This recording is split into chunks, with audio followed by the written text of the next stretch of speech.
Hey everybody, welcome back to the Nidus Anarchy series. I'm your host Adam, CIO and co-founder of Nidus, and today I want to talk about an old AT&T breach that they say never happened that just recently put 70 million records online for everyone to see.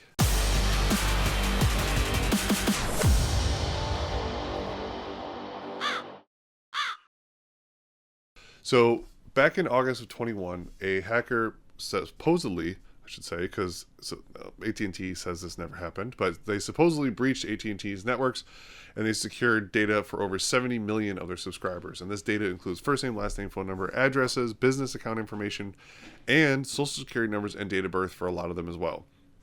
So this was a huge breach, and on top of that has very massively identifiable information that you do not want online. So what's happened is AT&T said this never actually happened. The data did not come from them. The hacker just said, I don't care what they think. Pay me $1 million. Otherwise, I'm going to put it up online. So then AT&T said no. So then the hacker in the dark web decided to put it on auction. Started at 200 grand with increments of 30 grand and up. And then just said, or I'll do a buy it now price for $1 million. It's kind of like dark web breachcast for of an eBay type thing. But no one ever bought it. So the hacker just said, screw it. And just recently, he put up all the information online for free for those that know how to get it, have access to it. So now all these people's information is up there. I checked because I'm an AT&T subscriber, and sure enough, one of my phone numbers is in there. Thankfully, it was registered to a business, so my personal SSN, date of birth, all that stuff wasn't in there. And the business has now been shuttered, so it's defunct. So I really am not losing anything. But I did check a couple other people, including family members and friends, and their info was in there, including SSNs and date of birth. Now, one thing I noticed was a couple people where they said their SSN was listed, it was masked, but it only showed like the last 2 digits of the SSN. They said it wasn't the right SSN, at least those last 2 numbers. So that's a good sign.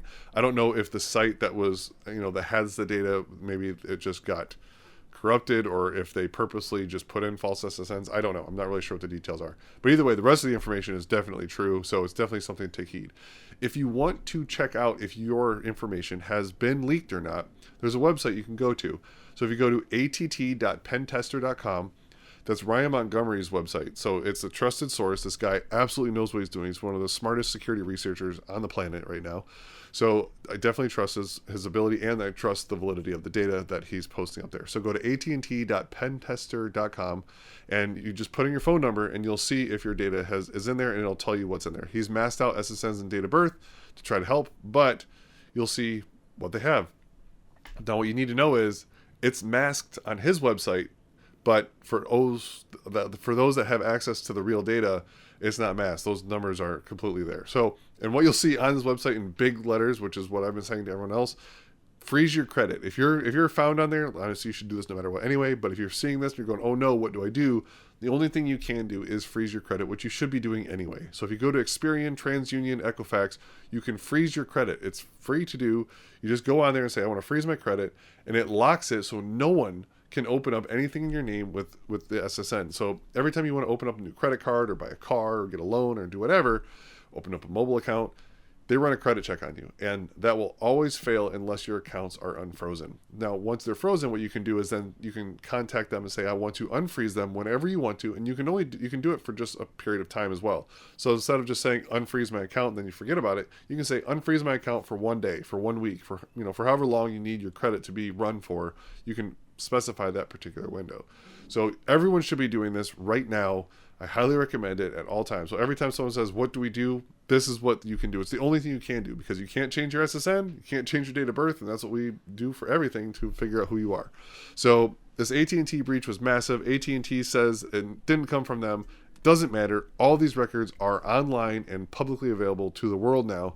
So this is going to be a pretty big breach that we're going to be hearing a lot about from. So if you look for phishing emails, especially from the AT&T side, people are going to be sending out massive amounts of phishing emails very shortly, trying to scam people. So don't trust anything you see. And like I always say as well, if you're really unsure, call them directly on the number that you know, right? Don't follow any emails or phone numbers in the emails that they send you or the text messages that they send you.